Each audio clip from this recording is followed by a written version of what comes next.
Foi apenas ao fim de 6 anos de casamento que descobri que o meu marido, diretor-geral de uma grande empresa, tinha uma segunda casa. Em todas as épocas festivas, era exatamente lá que ele estava, num conselho diferente, com uma criança pequena, e todos à sua volta o ajudavam a esconder isso de mim. Eu também parti em segredo. Quando ele regressou à nossa casa, plenamente satisfeito e abriu a porta, ficou paralisado. Naquela noite de consoada, estive sentada sozinha à mesa, desde as 7 da tarde até quase às 11h30 da noite. Lá fora, pela janela da nossa moradia de 3 andares num condomínio de luxo em Cascais, a chuva caía impiedosa, empurrada pelo vento frio do Atlântico. Da rua, chegavam ocasionalmente as vozes alegres das famílias que regressavam da missa do galo. Por vezes, ouvia-se o canto de vizinhos que celebravam a quadra, tão alto e festivo que fazia a nossa enorme sala de estar parecer ainda mais gélida e vazia. Sobre a mesa de jantar, repousavam as travessas que eu mesma tinha preparado com dedicação. O bacalhau cozido com todos os seus acompanhamentos, o polvo a lagareiro, o bolo rei reluzente, as rabanadas e uma travessa de sonhos e filhoses que encomendara na sua pastelaria favorita no centro da vila. Tudo já tinha arrefecido há muito tempo. A cadeira à minha frente continuava irremediavelmente vazia. Olhei para o relógio pela 100ª vez. Eram 22h47. Nenhuma mensagem nova no telemóvel. O meu marido, Miguel Tavares, de 38 anos, era o diretor-geral de uma conhecida empresa de logística em Lisboa. Estávamos casados há 6 anos. Aos olhos dos outros, eu era uma mulher cuja vida devia ser invejada. Um homem de sucesso, uma casa deslumbrante, um carro de luxo, ausência total de problemas financeiros, sogros com alta posição social na capital, a vida perfeita de uma esposa compreensiva. Pelo menos durante 6 anos, foi nisso que eu acreditei. O telemóvel vibrou. Agarrei-o quase instintivamente para ler a mensagem do Miguel. Apenas uma frase curta. Tivemos uma avaria grave num caminhão da frota. Vou chegar muito tarde. Janta sem mim. Fiquei a olhar para aquelas palavras durante um longo tempo. Não sei porquê, mas invadiu-me uma sensação de exaustão tão profunda que quase não me reconheci. 6 anos, 6 noites de consoada. Nem uma única vez ele comeu a ceia de Natal completa comigo.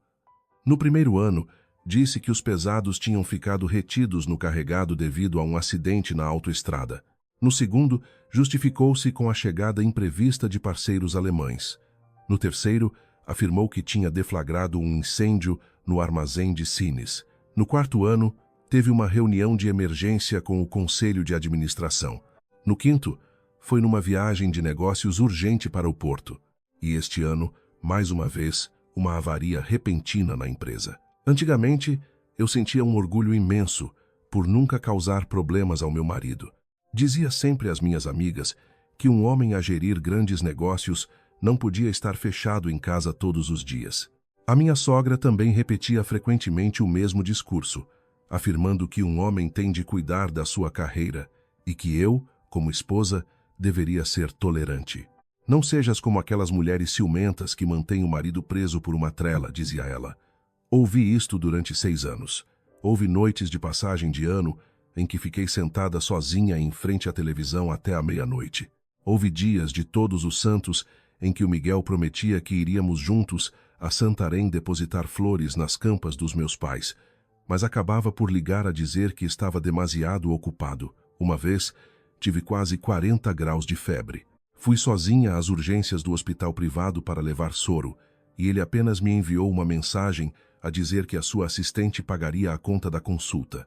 Nunca lhe fiz qualquer cobrança, porque acreditava piamente que ele trabalhava arduamente para o nosso futuro em comum.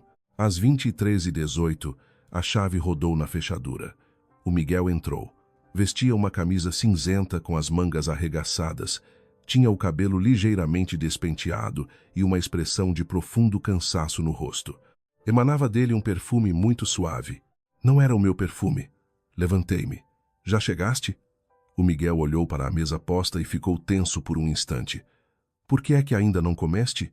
Sorri levemente, dizendo que estava à espera dele. Ele tirou o relógio de pulso, pousou-o no móvel da entrada e aproximou-se de mim. Eu disse-te para não esperares. O fecho do ano é sempre um caos autêntico. Hoje vários caminhões tiveram problemas com a documentação aduaneira e tive de resolver tudo pessoalmente. Acenei com a cabeça e ofereci-me para aquecer a comida. Não é preciso, atalhou ele. Já comi qualquer coisa na rua.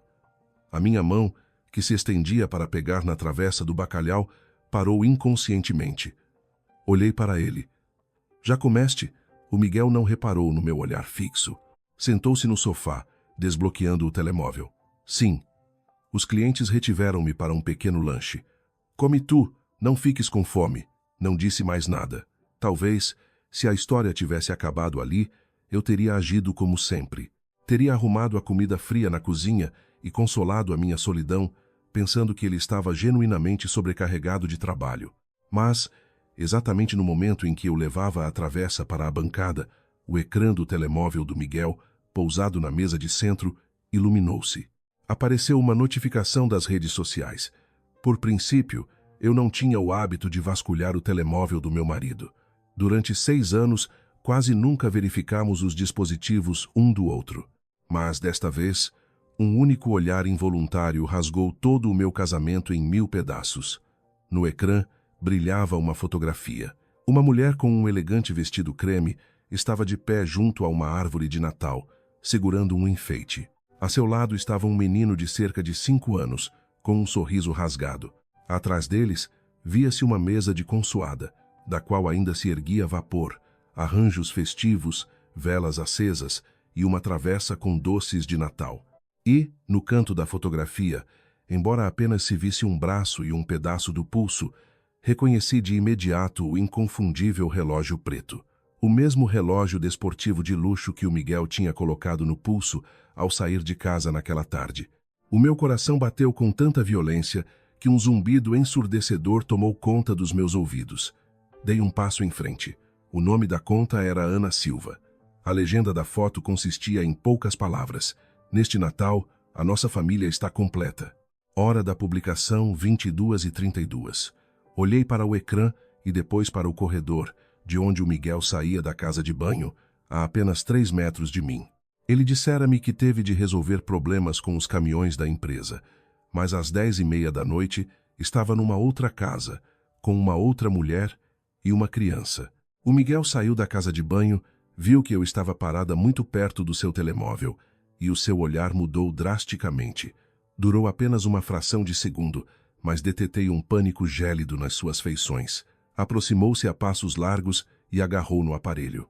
Estás à procura de alguma coisa? Olhei nos seus olhos. Na minha cabeça fervilhavam centenas de perguntas. Quem é a Ana Silva? Quem é aquela criança? Por que estava ele ali? Por que chamam aquele lugar casa? Como teve ele a coragem de comer a ceia de Natal com eles e depois voltar para aqui, olhar-me nos olhos e dizer com a maior das calmas que houve uma avaria na frota? Mas, no fim, respondi apenas que estava à procura do comando da televisão. O Miguel fitou-me durante uns segundos, após os quais suspirou com evidente alívio. Está na mesa de apoio. Inclinei-me para apanhar o comando. As minhas mãos estavam geladas. Ele não sabia que, naqueles breves segundos, a mulher que nele acreditou cegamente durante 6 anos deixara de existir. O Miguel sentou-se no sofá e declarou que teria de sair cedo na manhã seguinte, pois tinha uma reunião às 8. Respondi-lhe num tom suave que estava bem. Ele olhou de soslaio para mim. Estás chateada? Abanei a cabeça negando. Ele sorriu, agarrou a minha mão e puxou-me para me sentar a seu lado. Eu sei que nas festas raramente paro em casa. Tu perdes muito com isto. Assim que a situação na empresa estabilizar, no próximo ano passarei a véspera de Natal toda contigo. No próximo ano. Ouvi estas 3 palavras uma quantidade incalculável de vezes. No próximo ano vamos passar o fim de semana ao Douro. No próximo ano vamos visitar a tua terra. No próximo ano vamos tentar ter um filho. No próximo ano vou abrandar o ritmo de trabalho. Mas os anos passavam implacáveis, e a pessoa que ficava perpetuamente à espera era eu. Olhei para o rosto do homem sentado ao meu lado. Vivendo com ele há 6 anos, conhecia cada traço da sua cara. Achava que compreendia até os seus silêncios. E, no entanto, só esta noite me apercebi de que talvez nunca tivesse sabido quem era o estranho que dormia na minha cama. Perguntei-lhe se não o cansava ter de memorizar e gerir tantas coisas ao mesmo tempo. O Miguel franziu ligeiramente a testa. A que te referes? Sorri com os lábios cerrados, mencionando o trabalho, os clientes todos, os horários sobrepostos. Confessei que só de pensar nisso me sentia exausta. Ele soltou uma gargalhada solta. Já estou habituado. Fiquei a olhar para ele. De facto, ele estava muitíssimo habituado. Habituado a mentir de forma fluida, a chegar a horas tardias, habituado a olhar-me nos olhos e a narrar histórias meticulosamente ensaiadas. E, muito provavelmente, estava também habituado ao facto de eu sempre ter acreditado em todas elas. Nessa noite o Miguel adormeceu rapidamente, enquanto eu fiquei deitada, virada para a janela, observando a luz fria da lua projetar-se no chão de madeira do quarto. Não chorei. Era estranho, mas as lágrimas recusavam-se a cair. Na minha mente projetava-se vezes sem conta o rosto do menino da fotografia. A criança tinha uns olhos assustadoramente idênticos aos do Miguel. Até o desenho das sobrancelhas era o mesmo. Um pensamento fez o meu sangue gelar por completo. Se aquele menino era realmente o seu filho, desde quando durava toda aquela farsa? Há 5 anos, 6, ou talvez mesmo antes de eu vestir o meu vestido de noiva branco e entrar para a família Tavares? Por volta das 3 da madrugada, saí furtivamente do quarto, abri o meu computador portátil na sala e escrevi o nome: Ana Silva. Não foi um processo difícil. O perfil nas redes sociais estava consideravelmente bloqueado, mas restavam algumas publicações públicas antigas. Numa das fotografias, datada de há 4 anos, ela posava em frente a uma moradia num condomínio fechado em Sintra.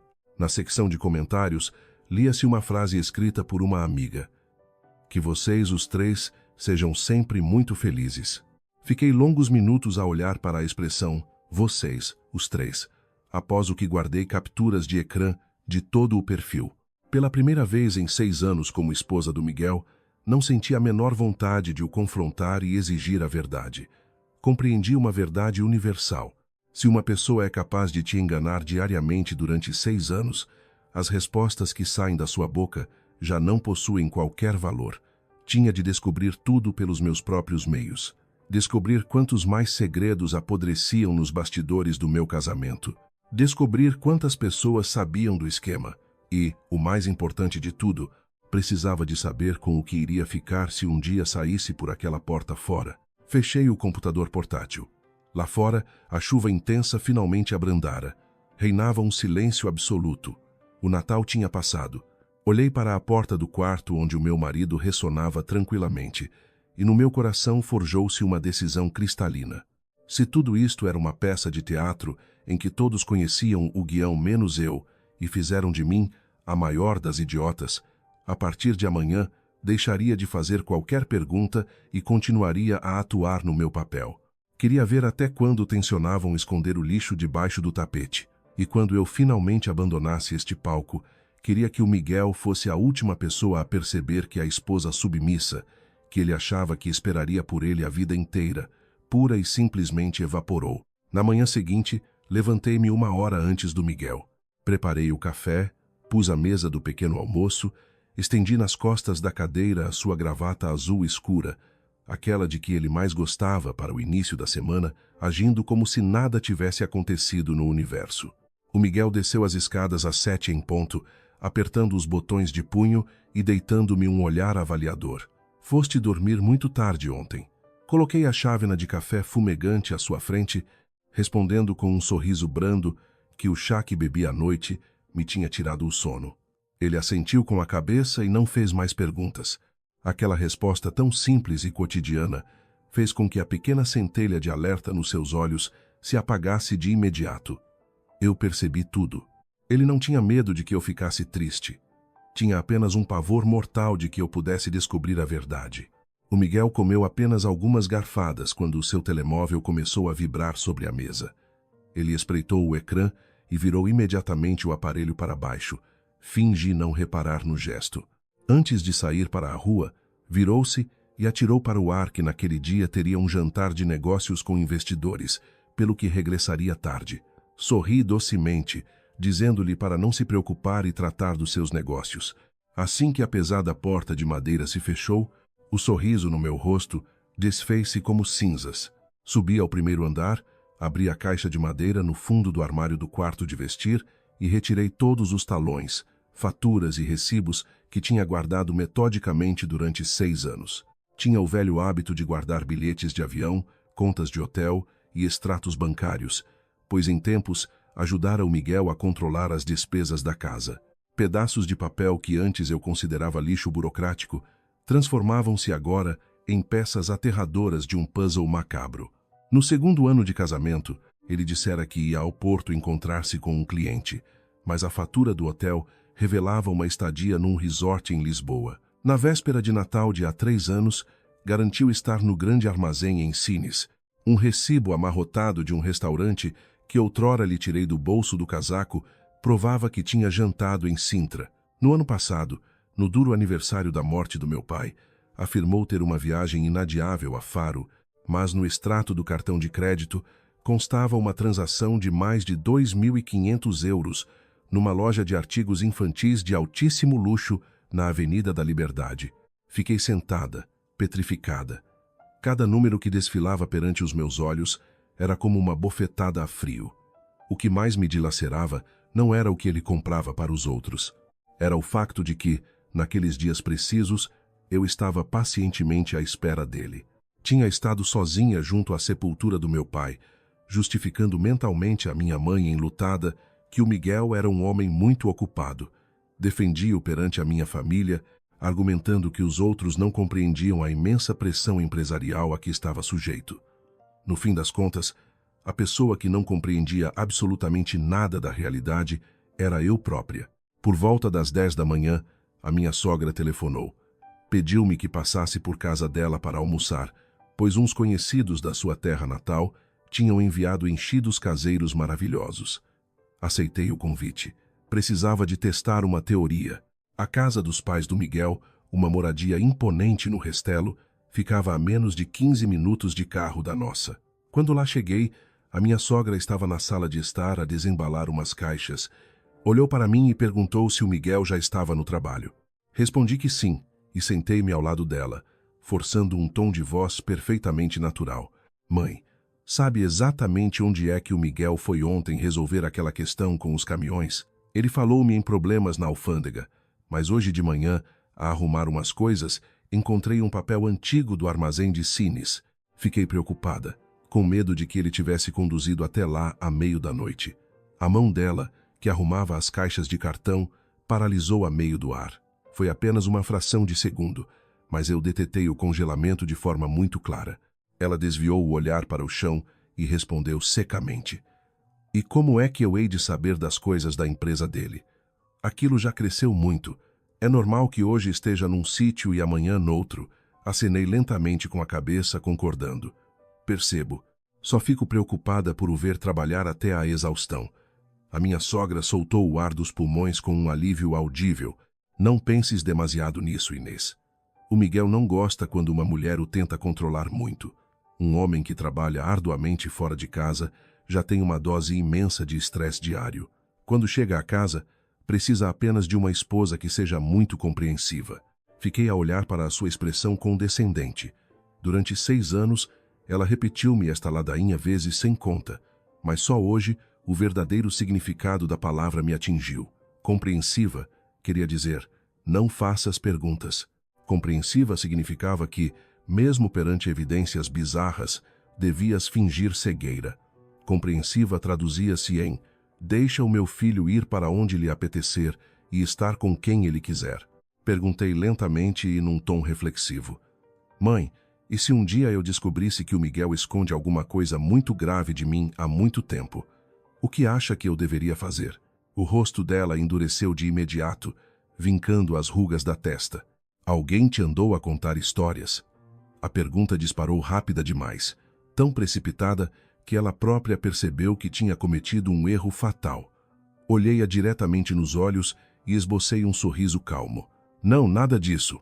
Estive a ver um filme na televisão com um enredo parecido e ocorreu-me fazer a pergunta. Ela ficou em silêncio durante uns bons segundos, após os quais forçou um sorriso rígido. Esses filmes são só parvoíces inventadas. Num casamento, a fundação de tudo é a confiança. Confiança. Tive de cerrar os dentes para não soltar uma gargalhada histérica. A mulher que sabia perfeitamente que o seu filho andava a enganar a esposa legítima há largos anos, estava ali sentada a dar-me lições de moral sobre a confiança. Entretanto, o meu sogro chegou para o almoço.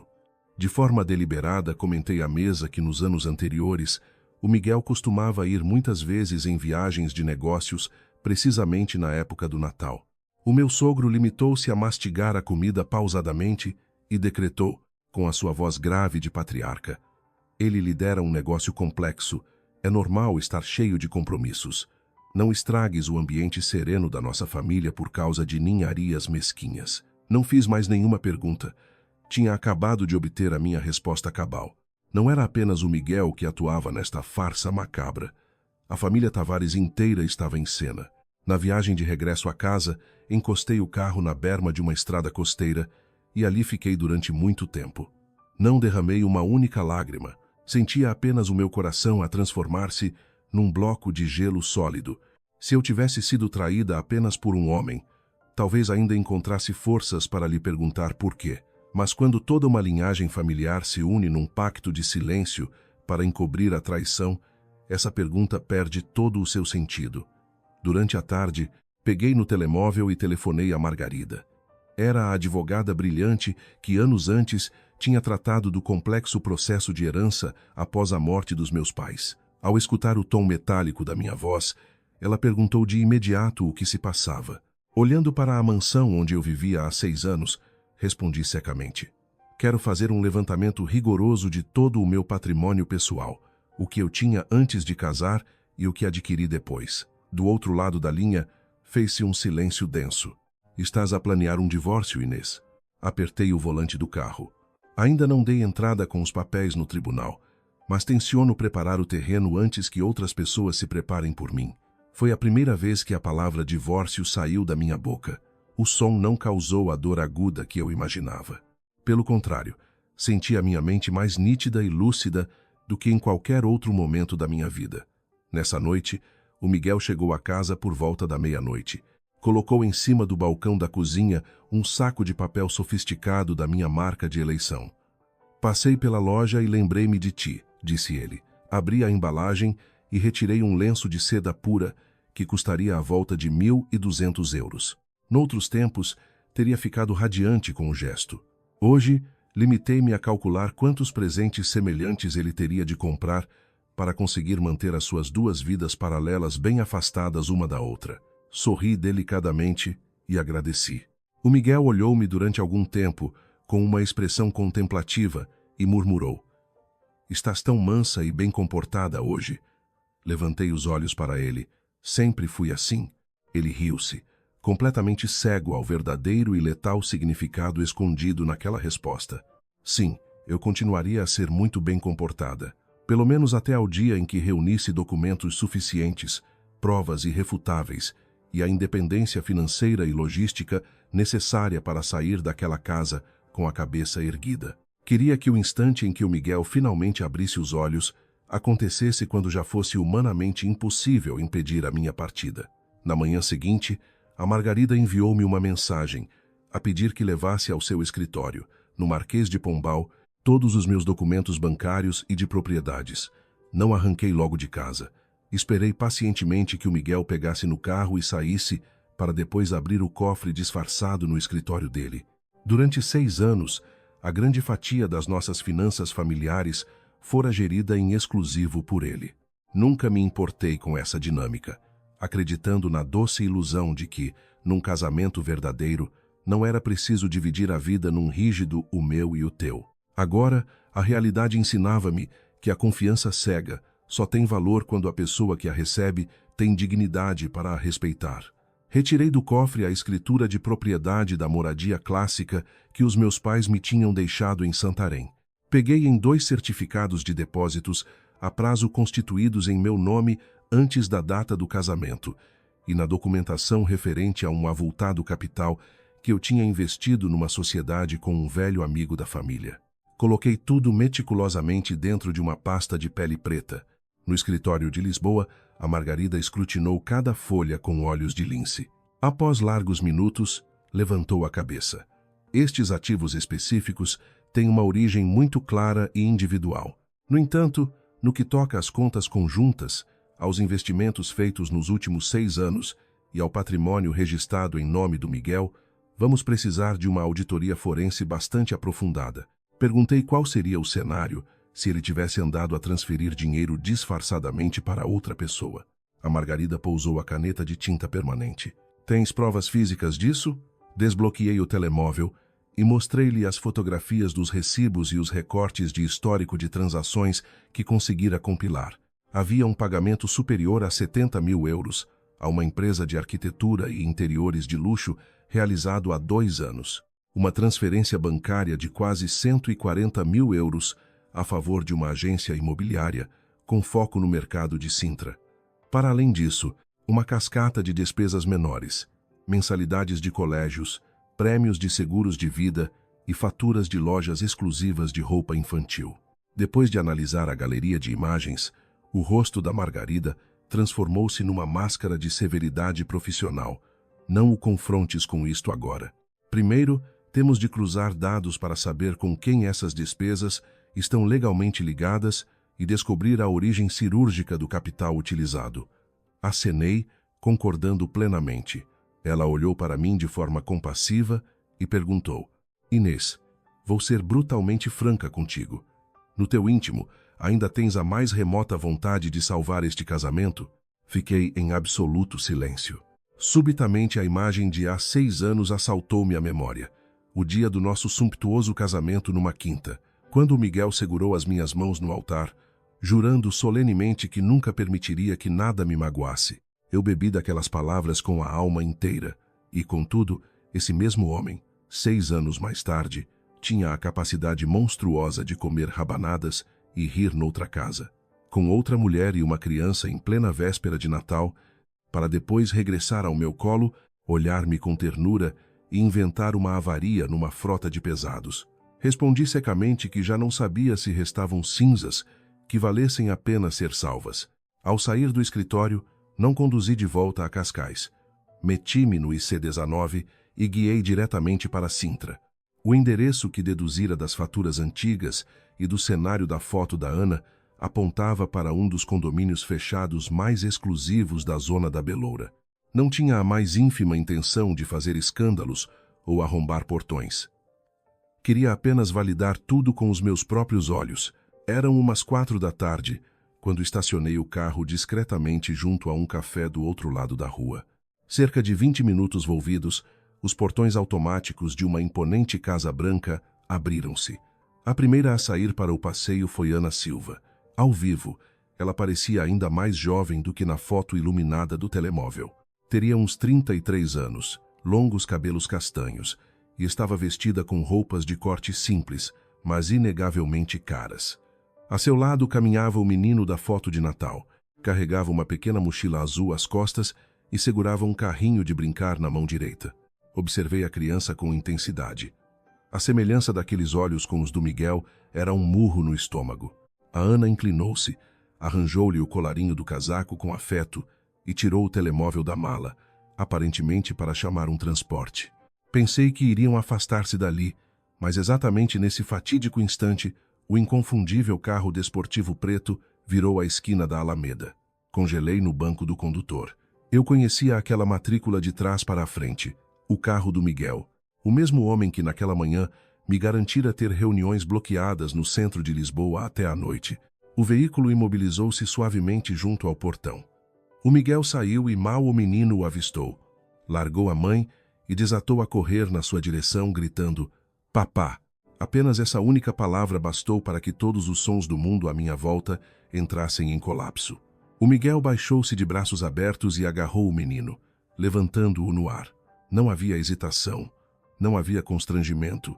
Sorria com uma naturalidade estrondosa, um sorriso luminoso que a nossa casa não via há largos anos. A Ana aproximou-se, sorrindo também, e ajeitou a gola do sobretudo dele com a ponta dos dedos. O Miguel não recuou 1 milímetro perante o toque. Pelo contrário, repousou a sua grande mão na cintura dela, num gesto de profunda intimidade e rotina estabelecida. As 3 pessoas ali paradas banhadas pelo sol de fim de tarde junto à grande moradia branca, emanavam a imagem perfeita de uma família banal que partilha a vida há décadas. Sentada no interior do meu carro, a minha respiração era curta e as minhas mãos estavam gélidas. Estava provado. Eu não carecia de justificações, debates ou terapias de casal. O menino chamou-lhe papá, e ele respondeu fisicamente à chamada. Somente esse quadro dantesco pulverizou os restos mortais de qualquer pingo de esperança que insistisse em viver em mim. Peguei no telemóvel e comecei a fotografar ferozmente cada interação, não por um desejo vil de vingança, mas sim como um lembrete impiedoso para mim mesma. Se algum dia a fraqueza tentasse toldar a minha determinação, eu teria de recordar visualmente o que presenciei naquele passeio em Sintra. Por volta das 5 da tarde, o carro do Miguel arrancou. Regressei à nossa casa de Cascais quase 1 hora antes dele. Troquei de roupa, desci à cozinha espaçosa e comecei a temperar o jantar, como se fosse um dia idêntico a milhares de outros. Eram 19h10 quando ele abriu a porta, atirou a pasta de cabedal para o cadeirão e suspirou, dizendo que hoje foi uma sucessão interminável de reuniões e que estava esgotado. Eu encontrava-me a servir sopa nos pratos. A minha mão estancou no ar durante uma fração de segundo imperceptível. Onde tiveste essas reuniões todas? No centro de Lisboa, com os novos investidores algárvios. A mentira saiu-lhe da boca sem o menor vestígio de tremor. Voltei-me para o encarar. O mesmo rosto desenhado, o mesmo timbre de voz controlado. Apenas 2 horas antes, este mesmíssimo homem rodopiava com uma criança nos braços que lhe chamava pai, e agora possuía o estômago necessário para me olhar de frente e mentir com a mesma fluidez com que comentaria a previsão do tempo. Coloquei o prato fundo de sopa sobre a mesa de jantar. Vai lavar as mãos e senta-te. O Miguel fitou-me com alguma curiosidade. Andas muito calada e estranha hoje. Passa-se alguma coisa? Sorri com os lábios cerrados, garantindo que estava tudo otimamente bem. Ele caminhou até mim e passou-me os braços pelos ombros, apertando-me num abraço frouxo. Não inventes coisas na tua cabeça. O trabalho vai abrandar em breve e vamos voltar à normalidade. Não recuei um passo nem me libertei do abraço. Fiquei apenas a olhar para o peso da sua mão descansando sobre o meu ombro. Aquela mesma mão, poucas horas antes, segurava firme o ombro de outra mulher. De repente, há coisas no universo que, quando são vistas a olho nu, cortam a corda que te liga ao passado para sempre. Naquela noite abafada, enviei as fotografias todas a Margarida por mensagens encriptadas. Ela ligou-me menos de 2 minutos depois. Fotografaste isto hoje à tarde? Sim. A criança chama-lhe pai, relatei secamente. O silêncio instalou-se na linha, e a advogada, medindo cada palavra, declarou pausadamente: nesse caso, Inês, prepara-te mentalmente para a guerra e para o pior cenário patrimonial possível. Olhei pelo vidro para o Miguel, que estava na varanda a falar ao telemóvel sob as estrelas, enquanto os cantos da sua boca se curvavam num sorriso carregado de afeto. Eu sabia, com todas as certezas do mundo, que a pessoa do outro lado da linha telefônica não era um investidor algárvio. Pela primeira vez na vida, a dor ausentou-se. Foi substituída por um frio calculista. Respondi a Margarida com uma voz firme. Ajuda-me a desenhar o plano completo. Desta vez, acabou-se a permissão para que os outros redijam os capítulos da minha história. Após desligar o telefonema com a Margarida, a minha vida fragmentou-se em 2 identidades, habitando o mesmo corpo. Sob a luz do sol, eu mantinha o disfarce imaculado da esposa devotada do Miguel. Ao cair da noite, quando a sua respiração pesada dominava o quarto, eu transformava-me na arquiteta silenciosa da demolição do meu próprio matrimônio. Analisei a pente fino todos os extratos bancários, cruzamentos de contas e escrituras, participações societárias e calhamaços de papelada burocrática que outrora assumi não precisar de escrutinar. Quanto mais páginas virava, mais o nojo tomava conta do meu estômago.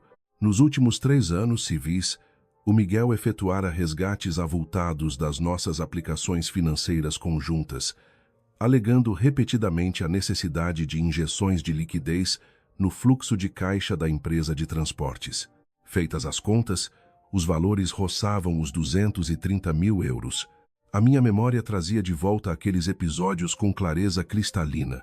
Por vezes, ele sentava-se comigo no sofá ao fim de semana, dava-me a mão e discursava sobre as oscilações do mercado logístico, pedindo dinheiro de curto prazo para assegurar contratos ibéricos gigantescos. Prometia invariavelmente repor os montantes no prazo de um trimestre, e eu, sem levantar uma sobrancelha, assinava as autorizações de levantamento num misto de orgulho e dever conjugal. Cruzando agora a cronologia, comprovei que as datas sangravam precisamente nos meses em que a casa luxuosa em Sintra fora remodelada até ao osso, mobilada a preceito e pagas a pronto as anuidades chorudas do Colégio Internacional do Bastardo. No dia seguinte, enviei digitalizações do dossiê para a Margarida. O nosso encontro à porta fechada assumiu um tom de extrema gravidade. Inês, preciso de pôr os pontos nos is. Não conseguimos provar, sem a sombra de uma dúvida em tribunal, que o destino cabal deste dinheiro foi parar às mãos da amante, mas as coincidências temporais são monstruosas. Para quebrar este segredo, teremos de acionar mecanismos judiciais de rastreio de capitais. O que te exijo categoricamente é que não utilizes pirataria informática para aceder às contas bancárias que estão estritamente em nome dele. Assenti com a cabeça, compreendendo os riscos. A Margarida deslizou uma lista de papel sobre a mesa reluzente. Esta é a lista dos requerimentos notariais que precisas de reunir. Mais importante ainda, a partir de hoje de manhã, irás criar barreiras intransponíveis entre o teu patrimônio familiar blindado e o bolo de bens que a lei presume serem comuns. Fiquei a olhar para as letras frias e pretas impressas no papel. Estranhamente, proporcionavam-me paz. Talvez porque os factos e os números, ao contrário do meu marido, eram incapazes de forjar sorrisos e mentir. A advogada questionou-me frontalmente. Vais ter a coragem de o confrontar cara a cara e pedir justificações? Ainda não. Por quê? Quis ela saber. Fiquei em silêncio por breves segundos. Porque exijo ver a profundidade do abismo em que ele está disposto a cair, enquanto ainda acha que eu sou a esposa cega e obediente de Cascais. A Margarida soltou um longo e audível suspiro de aviso. Cuidado para não te transformares numa criatura alimentada exclusivamente pela obsessão de os perseguir e arruinar. Aquela frase provocou-me um estalo de lucidez. Olhei pela vidraça do escritório virada para o trânsito da praça. Ela tinha razão. Eu não queria hipotecar o resto dos meus anos na terra na demonstração doentia da traição de um miserável. Eu precisava da verdade balística como escudo protetor para me ir embora, não como um veneno para me autodestruir lentamente. Naquela noite em particular, o Miguel abriu a porta de casa invulgarmente cedo. Trazia um volumoso ramo de tulipas brancas holandesas frescas, as minhas prediletas da juventude. Entregou-mas com um sorriso de anúncio publicitário. Neste fim de semana vamos desaparecer durante 2 dias e fazer uma escapadinha à Vila Mura, no Algarve. Fitei-o, estupefacta. Os tempos áureos em que ele propunha espontaneamente fugas a 2 já pertenciam a uma era geológica extinta. Perguntei qual era o pretexto para tão súbita generosidade. O Miguel despiu o casaco de corte italiano. Tenho notado que andas macambúzia e fadigada nestes últimos tempos. Além disso, a rotina esmaga o romance. Já não fazemos nada há 2 meses. Se ele me tivesse brindado com este discurso no mês passado, o meu coração teria flutuado de alegria radiante. A esta hora, o meu cérebro calculou imediatamente o reverso da medalha. Ou ele cheirou a minha frieza e o meu desprendimento e sentia o chão a fugir-lhe dos pés. Ou este fim de semana paradisíaco era um banho de tinta fresca numa parede infestada de mofo negro. Indaguei se a agenda de trabalho dele permitia tais luxos. Ele abriu um sorriso largo. Faço os ajustes necessários, não te preocupes com nada. E, tal como o destino gosta de pregar partidas, o telemóvel no seu bolso vibrou. Puxou do aparelho, o seu olhar caiu sobre o ecrã e o sorriso congelou. O polegar deslizou frenético, rejeitando a chamada sem piedade. Optei pela ignorância tática. Quem era a esta hora? Só um chato de um fornecedor, desvalorizou. Assenti, anuindo a viagem. O Miguel pareceu genuinamente surpreendido. Nem acredito que não colocaste entraves. Abraçou-me contra o seu peito. É só isto que eu desejo na vida. Ver-te feliz. Fiquei hirta, como uma estátua de mármore presa no cerco dos seus braços. Uma enxurrada de sensações insólitas varreu-me o corpo. Era este o mesmo abraço pelo qual eu suspirava fanaticamente nas noites intermináveis de solidão. E agora, sentindo o peso do seu corpo sobre o meu, a única conclusão a que chegava era que estava colada a um forasteiro perigoso e totalmente desconhecido. No sábado de manhã, conduzimos para o Algarve. Durante as mais de 2 horas na autoestrada até Vilamura, o Miguel desembestou a falar muito para além do seu habitual silêncio de condutor. Fez o resumo financeiro da empresa, aventou a hipótese de reconstruir e modernizar a nossa cozinha, sugeriu uma viagem longa à neve no final do ano e desceu ao ponto mais baixo de todos, o tema dos filhos. A dada altura atirou, como quem não quer a coisa. Se calhar, lá para o próximo ano, podíamos falar a sério sobre encomendar um bebé. Rodei o pescoço e espetei o olhar na sua face cínica. Tens a certeza de que queres ter um filho nesta fase? Ele vacilou, apertando as mãos no volante. Que raio de pergunta é essa? Sorri de forma perfeitamente ambígua. Uma simples curiosidade, nada mais. O silêncio instalou-se durante 1 quilômetro inteiro até ele responder. Logicamente que sim. Uma casa com o barulho de crianças é uma casa onde mora a verdadeira alegria. Voltei a fixar os meus olhos na paisagem pela janela. O alcatrão corria veloz. Recordei a face daquele menino correndo no passeio e gritando pelo papá. A verdadeira alegria de uma casa com filhos, já ele a explorava há anos. Apenas considerou que eu não era digna de participar nela. Já instalados no resort de luxo, o Miguel desdobrou-se em galanteios de marido modelo. Puxava-me a cadeira no restaurante, escolhia pratos de peixe fresco que eu adorava, tirava-me fotografias para as redes sociais com a Marina como pano de fundo. À noite, sentados num terraço com vista para o negrume do mar, a iluminação suave incidia sobre os seus traços, despertando em mim as memórias longínquas dos dias de namoro em que ele não ostentava as riquezas de hoje. Nesses tempos, ele percorria a cidade de transportes só para me fazer uma surpresa com o meu bolo favorito. Em tempos acreditei que a sua essência era pura e inalterável. Quebrei o som das ondas com uma pergunta cortante. Miguel, imagina que por um infortúnio da vida eu desaparecia de um dia para o outro. O que faria o grande Miguel Tavares? O copo de vinho tinto parou a meio do caminho para a boca. Mas de onde vêm essas conversas trágicas? Isto é só um jogo de cenários, disse eu.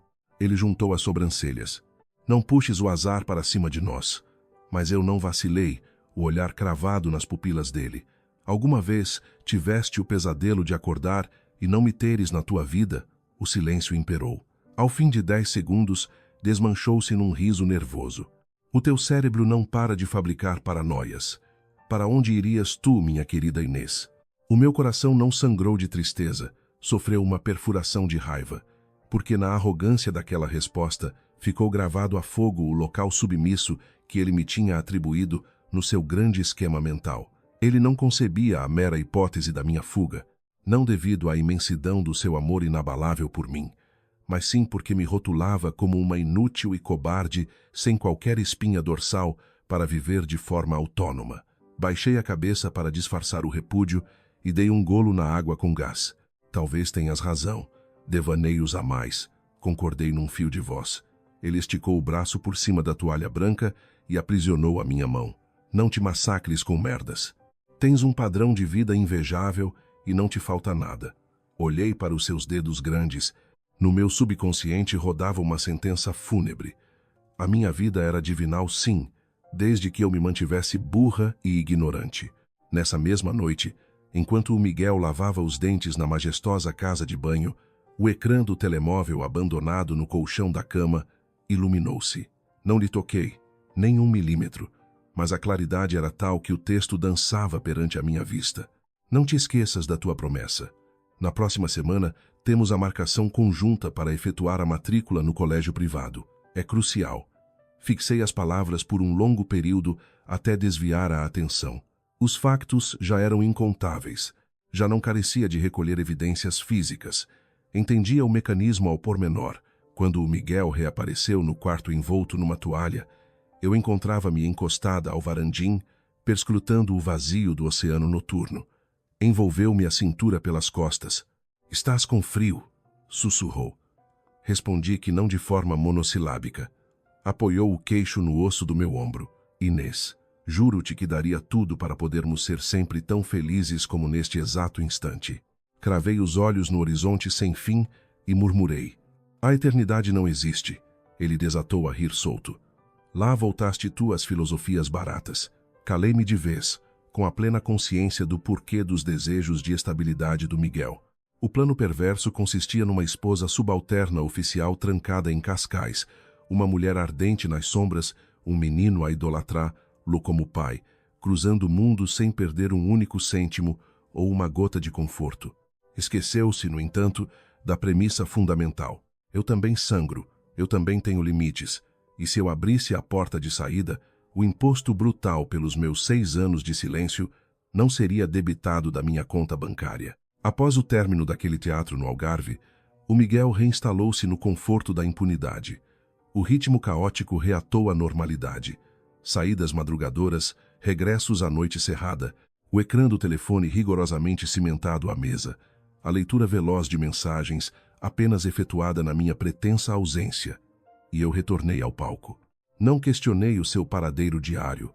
Calei os inquéritos sobre chamadas suspeitas. Ignorei abertamente o facto de, ultimamente, ele transportar uma segunda mochila mais desportiva juntamente com a formal pasta de trabalho. O meu mutismo ofereceu-lhe o selo de garantia de que as férias de luxo tinham aniquilado os meus instintos investigativos. 3 dias depois, o telefone tocou. A voz apressada da Margarida saltou da coluna. Inês, detetei um detalhe de máxima urgência. Apanhou-me na cozinha. O pano da louça sofreu um aperto estrangulador. Qual detalhe? A certidão permanente da conservatória relativa àquela mansão de luxo em Sintra. O registro de posse está lavrado única e exclusivamente em nome da Ana Silva. Cerrei os olhos e cerrei as pálpebras num espasmo. Era o desfecho esperado, mas a Margarida desferiu o golpe de misericórdia. Há mais. A aquisição consumou-se há cerca de 4 anos. A cifra de transação, declarada na escritura, suplanta 1,5 milhão de euros. A extração dos extratos revela que a transferência de fundos a pronto coincidiu ao milésimo de segundo com aquele levantamento monumental que arrasou o vosso fundo de investimento familiar. A minha garganta secou até ao pó. 1,5 milhão. Não foi o número abismal que me derrubou, foi o cronômetro impiedoso da memória a recuar 4 anos. Recordava com clareza nauseabunda essa época nefasta. O Miguel em desespero, invocando crises severas de tesouraria na empresa devido à instabilidade do setor, implorando de joelhos para que eu cancelasse a aquisição do modesto apartamento na periferia para garantir uma velhice confortável à minha mãe. Chorava as pitangas que a empresa sossobraria sem capital fresco e eu, na minha burrice cósmica, dobrei a espinha. Fustiguei a minha consciência com culpas, autoflagelando-me por egoísmo mesquinho face à hecatombe financeira do marido. Afinal de contas, os nossos sacrifícios laborais não taparam buracos contabilísticos, alicerçaram, ao invés, o ninho milionário da outra fêmea. A voz firme da advogada prosseguia, cortando a ilusão. É vital reforçar, para efeitos de tribunal, que de momento lidamos com evidências circunstanciais. O rastro do dinheiro obriga a perícia complexa. Peço-te encarecidamente que controles o teu sistema nervoso e não desencadees tempestades antecipadas. Um sorriso gélido desenhou-se na minha boca. Magui, as tempestades precipitadas já passaram a história. Garanti antes de desligar a chamada. Fiquei especada no centro nevrálgico daquela cozinha vanguardista. Na parede dominava a moldura de prata, exibindo o retrato solene do nosso matrimônio. O meu rosto irradiava luz solar autêntica, enquanto ele se perfilava atrás, cercando a minha cintura numa postura de possessão. Eu cria que moldávamos ali as vigas da fundação familiar. A revelação estripante exibia agora um parasita enlaçado na minha confiança para arquitetar impérios noutras latitudes, enquanto eu cozinhava sopas tépidas de abóbora. Durante a soalheira tarde, o ecrã marcou chamada da sogra, ditando obrigatoriedade para a marcação de jantar familiar no Restelo. A rejeição assomou. Contudo, decidi participar na farsa macabra para testar as profundezas da encenação. Transpondo o vestíbulo espaçoso, Capturei o fragmento de um diálogo cochichado no vasto salão entre a sogra e o marido, alheios à minha intrusão. O tom agudo de matriarca sibilava. Lá para o término deste mês civil, a criança tem de marcar o ponto no infantário para avaliação. Aquela sujeita intimou-nos a marcar presença obrigatória, sob ameaça de escândalo. As batidas no meu peito estalaram em fúria silenciosa. O sogro tentou suavizar. Relaxa, mulher. Tu não percebes que a mansa da Inês andará longe dos nossos radares nesses dias? Para que o histerismo? É a docilidade excessiva da miúda que me consome por dentro. Arrastamos esta palhaçada faz 6 anos, rebentou a velha com frieza calculista. A senhora Tavares acalmou as hostes, concluindo: as negociatas de lençóis dos nossos descendentes são para ser revolvidas por eles. Nada foge ao roteiro. Desde que não se rebentem as costuras demasiado cedo, não daremos aso a precipitações. Eu permaneci refugiada atrás da pesada folha da porta como uma defunta gélida. A evidência estrangulou as ilusões de complô mitigado. Todos partilhavam a cama de espinhos da conspiração. A criança adorada, o prestigiado infantário internacional, a desavergonhada Ana. Tudo catalogado no álbum familiar sombrio, de mãos dadas a aplaudir a estratégia do filho prodígio a adiar a minha condenação à verdade. Sorvi uma colossal golfada de oxigênio para dentro dos pulmões e atirei-me para os holofotes do salão. As vozes secaram instantaneamente sob o peso de um machado caindo no tapete persa. A matriarca da família virou-se sobre os calcanhares, envergando a máscara carnavalesca de falsa hospitalidade. Há quanto tempo espiavas atrás da porta, Inês? Depositei brutalmente um saco com laranjas maduras na madeira maciça. Acabadinha de chegar, senhora minha sogra. O velho ignorava os meus globos oculares, cravando fixação nos arabescos do soalho. Analisei os velhacos sob um sorriso estilhaçado, agindo no pico da alienação, prosseguindo num tom melífluo. Então, minha querida mãe de empréstimo, ouvi a palavra infantário a escapar-lhe dos dentes. Que nova criança anda por aí a iniciar escolaridade? As fibras faciais da megera endureceram transformadas numa máscara sepulcral até arremessar mais calúnias ao universo. Trata-se do descendente de uns familiares, oriundos das primas longínquas da nossa aldeia ancestral. Pediram aconselhamento de reputação pedagógica cá em Lisboa, devido às minhas cunhas na capital. E pronto, lá corria fresca pelo regato solto a vil mentira habitual expelida naturalmente pelas cavidades orgânicas daqueles pecadores incorrigíveis. Inclinei as cordas vocais afirmando falsa ignorância. Faz total sentido, sim senhora. Sentados a deglutir a refeição, a peçonhenta da velha escolhia as fatias da vitela mais tenras e arremessava-as no meu pires de faiança com interrogatórios cretinos sobre as delícias dos biquínis turísticos de Vila Moura. Assenti afirmativamente, confirmando o fascínio da nossa paixão no Algarve ensolarado. As baboseiras continuavam. O nosso rebento Miguel ama-te até ao osso. As exigências do ganha-pão consomem os homens alfa, porém, desde que mantenham os neurônios ancorados ao calor da fêmea amparadora, os estragos desvanecem. Mirei fixamente as gorduras retalhadas da carne inerte, ponderando os limites ridículos da parvoíce cósmica humana a desenrolar-se perante o palco do estômago. Formulei com o timbre seco do sarcasmo cru. Imagine minha ilustre parente maternal. E se numa ironia perversa, o nosso Miguel se perdesse na dicotomia de escolha impossível por um cisma doente na separação do leme entre duplicadas identidades de família, de laços biológicos ocultos na sociedade. Que casta de família abdicaria ele para o ralo? O ruidoso tilintar metálico do garfo estampado ruidosamente contra o topo da porcelana denunciou o colapso neuromuscular. O sogro arrebitou feroz a espinha dorsal, como picado pela ponta metálica perfurante. O ambiente atmosférico na sala secou, até faltar o oxigênio viável à manutenção pulmonar. A sogra expôs ao limite da elasticidade a anatomia palpebral. Explana essas afirmações sem metáforas baratas, rapariga. Com extrema delonga, bebi um cálice do melhor tinto para amainar palatos de desdém, argumentando na simplicidade absoluta. Apenas considero um duelo letal entre a sua famigerada obsessão pelo império logístico, em oposição ao núcleo restrito entre os pombinhos fechados cá no forte residencial. Por vezes presinto estar renegada ao papel raso das segundas numerações e suplicar migalhas na plateia vazia. Os tecidos adiposos dos rostos dos criminosos descongestionaram a extrema tensão num desabafo aliviado. Mais delírios infundados a infestar as sinapses encefálicas, rapariga casada. Repara, Inês, todo este império forjado em suor de trabalho pertence a nós, a matilha. Repousei um sorriso desértico, declarando total partilha nesse crente fanático raciocínio doentio a assentar lógicas insustentáveis. E, contudo, decifrei naquelas microexpressões amedrontadas a revelação inelutável do terror absoluto da família Tavares perante a bomba relógio armada. Eles lixavam-se de bom tom com a perfuração do meu âmago e coração despedaçado, mas suavam profusamente perante a queda, no tapete sujo da escandalosa desgraça burguesa, sobre a mesa e ao vento do domínio comunitário. Lisboeta de linhagem e posses reputacionais. À noitinha, fez chegar do trabalho um Miguel decrépito de horários exagerados.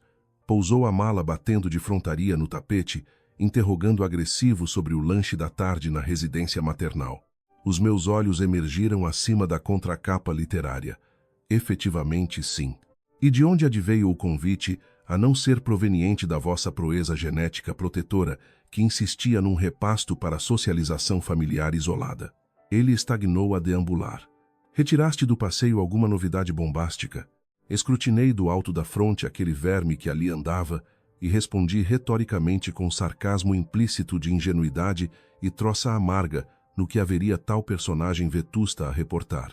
O prisma ocular do maroto desvirtuou no pânico de microexpressão de tensão até rebentar na cascata de nervosismo e histerismo num risinho paranoico fútil, desvalorizando a interrogação precipitada com um desdém atamancado.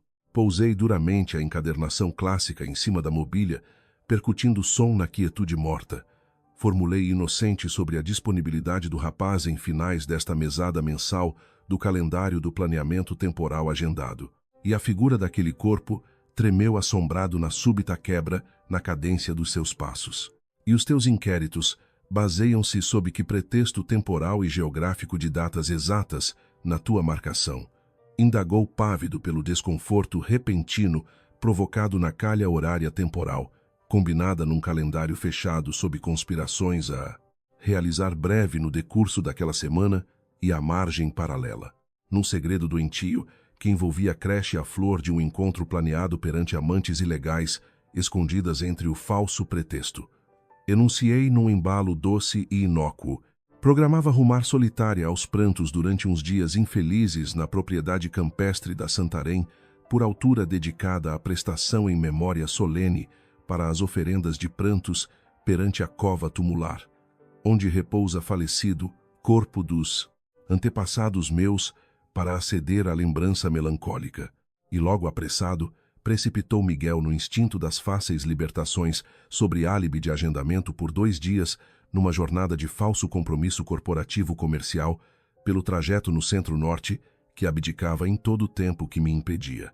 Ser acompanhante de suporte, impondo viagem restrita com total individualismo, sob a minha condição, para que pudesse efetivamente gozar os prantos sob a ausência física do esposo amparador, por completo nesse decurso, isolado na casa materna.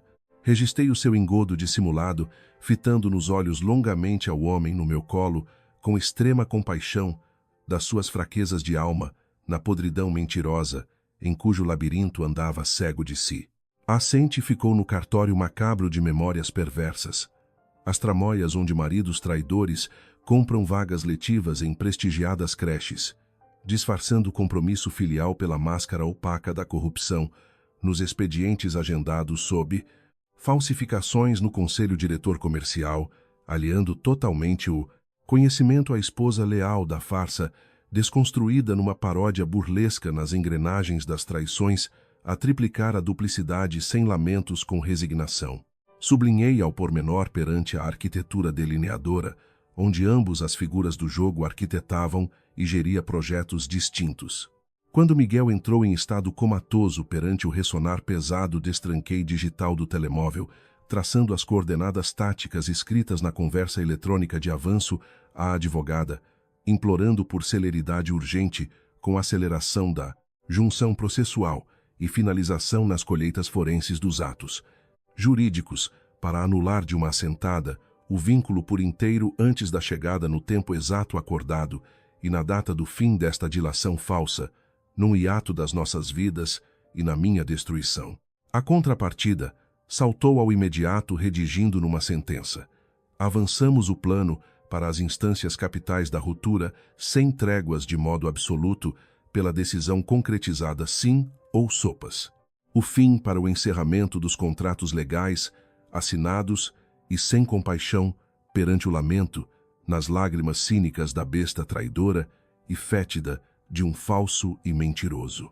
Eu tracei o selo na minha lápide moral, atirando as palavras com o gélido frio e desprovida com o fogo no olhar, cimentando a convicção profunda que sim, irei eviscerar sem rodeios nem dó este verme repugnante sob a cortina de ferro, caindo pesada num jogo sem o final apoteótico, sem nunca antes pensar do meu regresso do além, com capacidade fria de abandono definitivo e inabalável, que atará, enterrará o seu império num monte de lama pestilenta.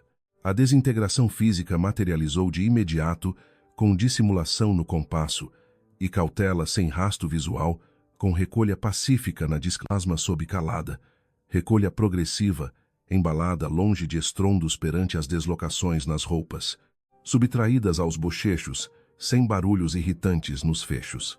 Estridentes sob volumes diminutos e compactos, numa fuga calculada a milésimas sem perturbações, alarido na logística, a despistar desconfiança, nos olhos ignorantes do parasita que comia sob o teto da habitação conjugal. Uma miríade diminuta do vasto espólio nos armários abarrotados na luxuosa divisão, viajou sigilosa numa emigração na viatura até santuário no apartamento, nas colinas rurais, campestres, transladadas da nossa posse, isolada no ribatejo calmo, fora e isenta do centro e burburinho.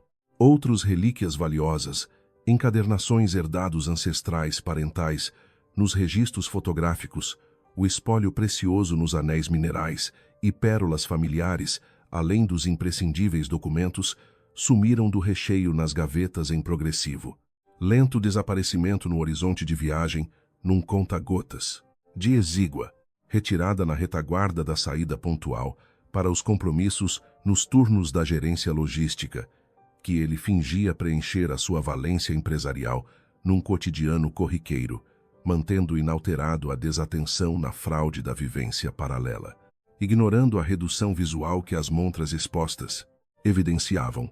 Culminava do termo final daquele intervalo cronológico do último hiato decorrido do desaparecimento total no vácuo de uma colossal prateleira dos cabides, sem alargar minimamente os olhos vendados com as ilusões da presunção, o marido, ignóbil, nem tampouco despertava para o seu cativeiro a definhar pela subtração em esvaziamento massivo no guarda-fardamento particular sob a cegueira crônica, inerente no que outrora assumi ingenuamente ser foco na minha identidade, agora dilacerada por completo na sua ignorante estupidez, que mais ardia da dor da ausência moral.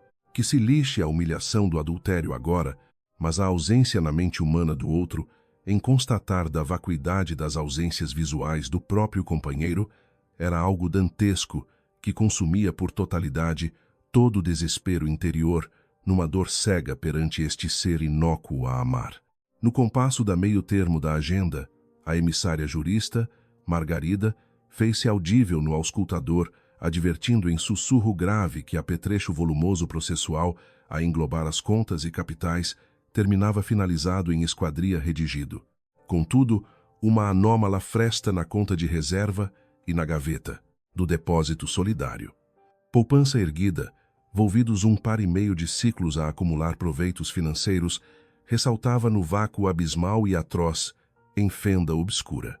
Tinha gravado na matriz do crânio cada sílaba, quando forjaram essa reserva, supostamente em honra do provir, de esperançosa herdeira, ou puto, na maternidade ansiosa, em partilha ideal das fraldas promissoras de infância, abastada alicerçado.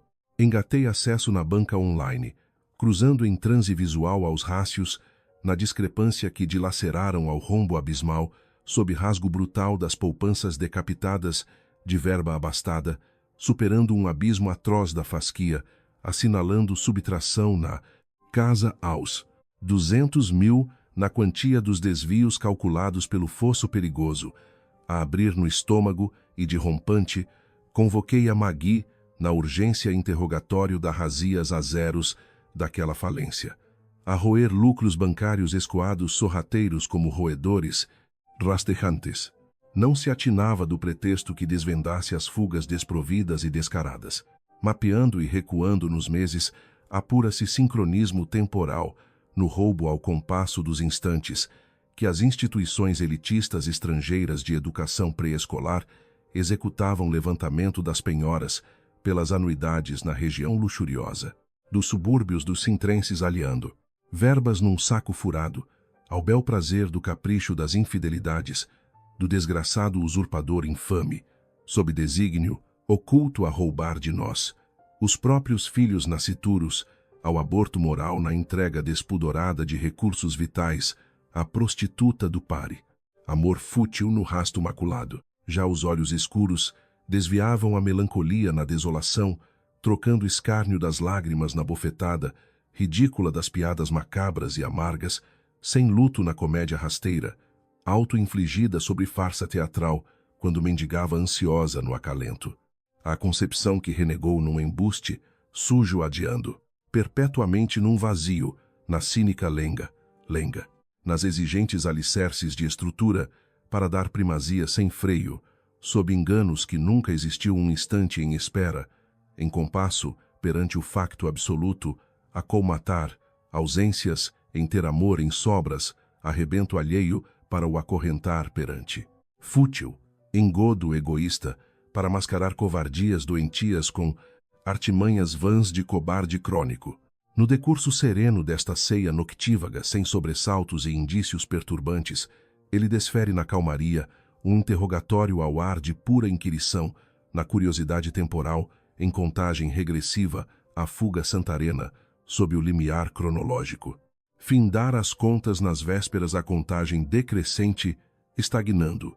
Eu na execução, e arranjo e dobrem da felpa nos linhos e atoalhados, respondendo à queima com tranquilidade, plácida na fuga, provável de 2 pernoites, curtas fugazes, sem pestanejar olhos a divagar, fora do enquadramento frontal daquele rosto execrável a desfigurar ao meu asco repulsivo, calando o verme com mudez provisória, para depois ripostar na hipótese, arroçar gentileza barata de busca de boleias solidárias como estandarte altruísta nas horas finais libertas da opressão das lides. Expeli leve repúdio num contorno sorridente, despistando encargo alheio, assumindo condução firme na viagem a solo, sem arrimos falsificados em frentes, sem retidão, nos ombros de apoios que se desfizeram num sopro e brisa das ruínas, desmoronadas da sua falsa honra nas proximidades do encalce do parasita num assédio escrutinador, inquirindo na esquisitice que transmutava nos comportamentos das semanas e rigores, com frieza nas respostas lacônicas, distantes, sob carapaça férrea, ao qual encarei numa fixação gelada e abismada de sobrolho arqueado, qual metamorfose exótica, indagando de onde assomava tais teses, e o mentiroso hesitante naufragava em areia, movediça, para consubstanciar no ar e no nevoeiro as palpitações do presságio do declínio eminente encoberto com o fútil embuste fatiotado do cínico companheiro,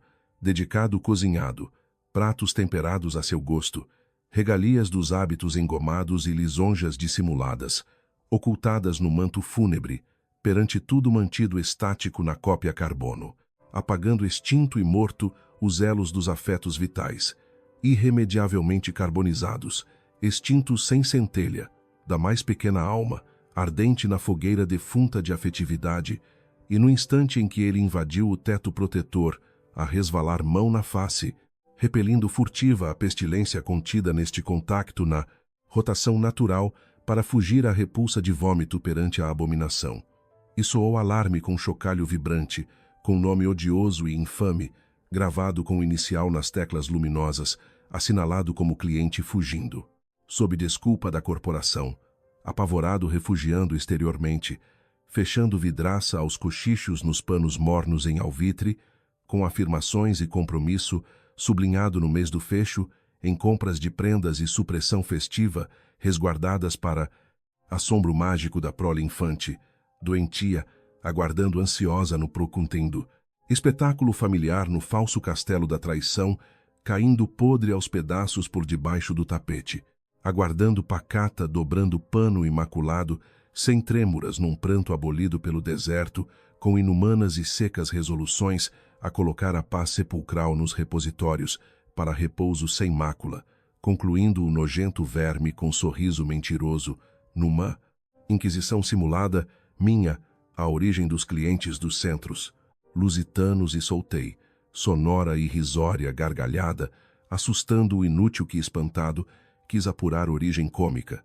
escusando que nada provinha o espasmo hilário do escárnio pela insaciável torrente laboral, daquele mentecapto estafado por engodos inauditos num negócio e na empresa fraudulenta que conduziu cego para as teias fúnebres da ruína fatal, anuindo complacente nas redes que ambos de certa e macabra forma cínica operavam sob camuflagens, opostas na balança, num silêncio mudo no teatro dos negócios, noturnos de um mentiroso convicto, perante frentes paralelas nas trevas, em insonias com a certeza fulcral e imperativa e estratégica que nestes dois interregnos vindouros o espaço era liberto sob cortina de cegueira da total ignorância nos eixos e roteiros onde ninguém controlava.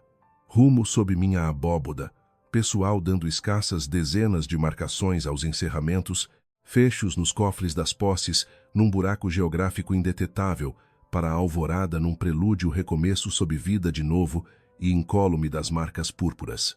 No rasgar das alvoradas e crepúsculos, zarpei célere ao cerne lisboeta, pela nova margem poente, na orla banhada por águas imponentes do majestoso estuário, na inspeção a cubículo citadino, alugado e modesto, nas áreas e em cota das largas, margens das janelas panorâmicas debruçadas com o rio Tejo varrendo, negrumes da mente infetada, rejubilando imune das sombras tóxicas e desamores nas recordações manchadas da farsa conjugal, doentia, extirpada, sem misericórdia e sem retorno com inquirição ao agente que assinou inquirição sobre usufruto unilateral, declarando uníssona e contundente, singela afirmação vocal, com libertação no estômago e oxigenação colossal e monumental, assinatura de trato de usufruto com chave nas unhas cravadas, fixando ponto, nulo sob divisões desprovidas, sem as fotografias dos falsos, ídolos da cerimônia infame e macabra, ou nos roupões e artefactos odiosos em noites mentirosas. Banido por fim na erradicação com força, nas palmas dos molhos fechados a assinalar o novo teto e morada ao transpor umbral na habitação burguesa, nos luxuosos domínios esbarrei, perplexa e imóvel, face no verme sentado nos recintos, nos longos cadeirões, perante uma volumosa saca, castanha e grossa, que arrepiava no desdém do fulgor do olho do menino. Mentiroso, disparando farpas ao ar, nos atrasos cronológicos desta, metade e sol do dia, amaldiçoando pelo esgar nas feições que tocava fundo, sob suspeição do invólucro do lixo burocrático, e fotocópias no repositório falso, enviado antes à advogada, e que, por sorte, atempada transferia o grosso autêntico, empurrando sorrateiramente no plano raso, perante interrogação da traição, e complô nas sombras, apunhalando do silêncio gélido audível a um relógio. Bater os segundos não cedendo a impressões, ele mediu as retinas, sem o plácido cordato habitual, transformado num urso, hostil de suspeitas escuras, escorregando do poleiro em pânico, com perda dos controlos nos lemes, com receio de alçapão nas portas, empurrando entrada rude, ignorando a origem do achado, escusando com intrusões para inspeções das seguradoras, achando artefactos expostos que eu contornei, pacífica acomodando e atirando no vazio, as justificações para a burocracia do fisco, no imposto da moradia santarena, desculpando com falsas frentes, apurar cadastros rurais, encobrindo vestígios com cópias, fúteis, ocultando joias sob falsificações da verdade, com artimanha do engano, engolido pelo mentiroso dissenho e de feição plissada, num ressentimento incrédulo no qual desafiei a revistar as entranhas, expondo o esqueleto burocrático à prova de balas, recuando ele por covardia, camuflada no pseudo-respeito da desconfiança fingida, disfarçando sob o alerta doentio da cisma em devaneios falsos que cravou nas entranhas daquela abóbora craniana, que as águas fluíam revoltas nas fendas abertas, expondo-o numa corda bamba, com sobressalto constante, sobre falsos enganos que as amigas cuscas andariam de boca suja a corromper a idoneidade, incólume sob desculpas das conversações difamatórias de invenções que engavetei na réplica do sarcasmo, rindo atônita quem teria descaramento de inventar patranhas, rebatendo nos ares alheios aos medos do abismo negro, onde chafurdava, adensando na sala pesada daquela umidade nauseabunda perante inversão. Temporal face à fuga ao balcão, pela salvação nas desculpas. Profissionais na campainha e toque salvador, aliviando e recuando nos precipícios, a escoar calafrio. Suado nos alçapões sem rasto visual, na negligência por relaxo ao lixo abandonado do qual não mais repetiria, falhas nos recantos sem vestígios, a escrutínios cegos perante volta, relaxada, e sorrisos refeitos, pedindo transparências no cinismo, em confidências íntimas, escusando hipocrisia ruidosa, para vomitar face na falta escrúpulos ditando ordens, num moralista foleiro, pedindo confissões asneirentas de mulherzinhas em silêncios, tumulares, recuando o toque asqueiro, fugindo com pretexto na recusa sedenta, na dúvida, na desconfiança, sob testamentos de fidelidade, no disfarce, despedido no final para a partida, longínqua, com telemóveis cortados, implorando lamentos e zelo automóvel nas viagens, nas terras, ignorando abismal, a aniquilação nas trevas, a apagar por inteiro dos quadros memoriais extintos a chama moribunda que desfaz a sua parca, minúscula sanidade nas próximas frentes, nos vindouros ciclos de contagem final ao cair dos panos da lona fúnebre. Ao deitar de escuros calados sem espiões, nas sombras em trancas isolada, evoquei a advogada no auscultador pânico, no erro quase fatal, expondo o raspanete acutilante de proteção, no alerta zero, na retenção de papelada. Lixo fora nas caixas de vindique, fogo fora da alcova no seguro alheio, inquirindo o limite, residual aos dias decrescentes, apontando à oitava margem, num aviso rigoroso, na atuação oscarizada à excelência rotineira e banais afazeres, na cegueira do tolo desconfiado, refletida na vidraça e espelhos a inexpressão mansa dissimulando corvos famintos nas órbitas desfeitas a esfrangalhar enganos. Em reerguer da estrela, morapetrechei, pães celestiais, com lisonjas gastronômicas, num prato abastado a alimentar, guloso engolindo, com vigilância suspeita, na doçura e mansidão dissimuladora, do aconchego em despedidas do lombo num apreço. Fingido a brevidade dos retornos, atirando docilidade em recados, de aguardos até transpor a soleira, fechando na engrenagem pesada, saltando a chave com fuga acelerada nas sucursais do cofre bancário, exilando ouro nas relíquias intemporais depositadas por salvação, do legado alheio a pilhagens covardes da família escumalha, nos cofres vizinhos transladando num raid solitário as mobílias e alfaias minguadas nostálgicas, enclausurando passados no quarto silencioso, à beira-rio, respirando alívio flutuante, nas couraças torácicas em invulgar transcendência, apagando, nos rastos antigos, tornando nevoeiro. Súbito, sob imprevistos abismais à porta nas lides, perante encerramento nas campainhas do comunicador em timbres não codificados, um alô misterioso, solta bomba vocal sob fêmea infame, identificada no crisma de apelidos, Mendonça, perfeitamente inserida na linhagem nacional, mas corrompida de nome na bastarda, assumida apelidada em Ana excomungada Silva, em intimação para conclave secreto e paralisação em rigidez tetânica. Inquiri fontes de contactos por infiltração subtil doentia nos telemóveis do larápio, escusando num riso amargo, na chacota audível à ciência do consorte, a ligar e travar conluio, que evocou medos doentios na ocultação perpétua com alinhamentos no rasto e brisas nas margens frias. Na negação, parlamentos num diálogo seco, cedeu fragilidade em mistérios a soltar da bagagem.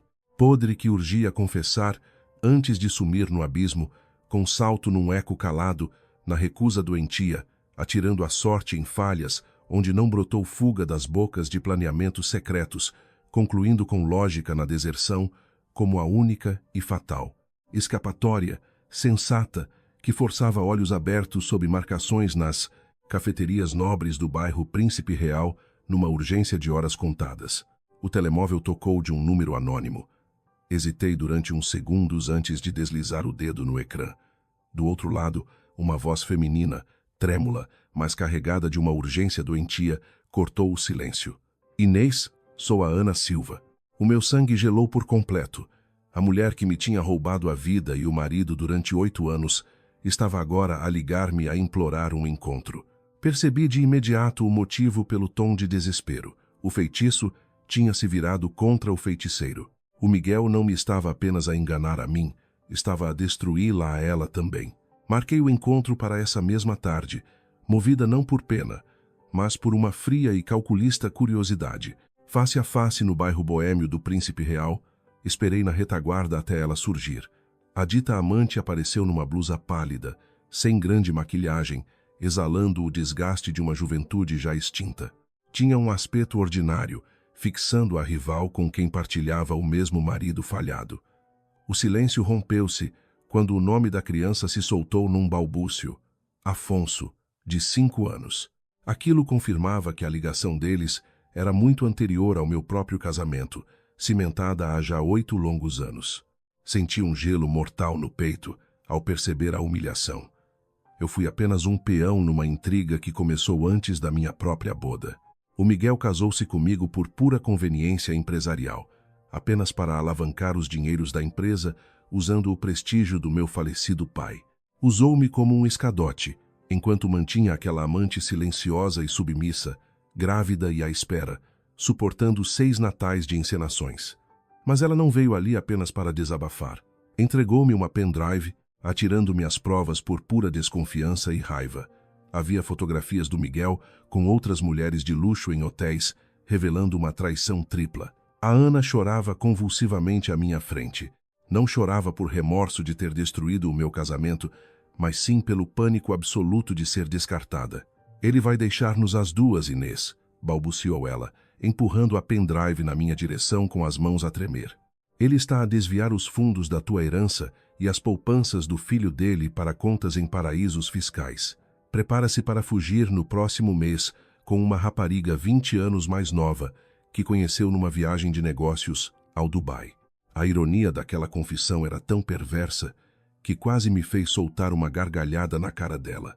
A amante oficial, a mãe do bastardo, estava agora a ser atirada para o caixote do lixo da mesma forma cruel que eu.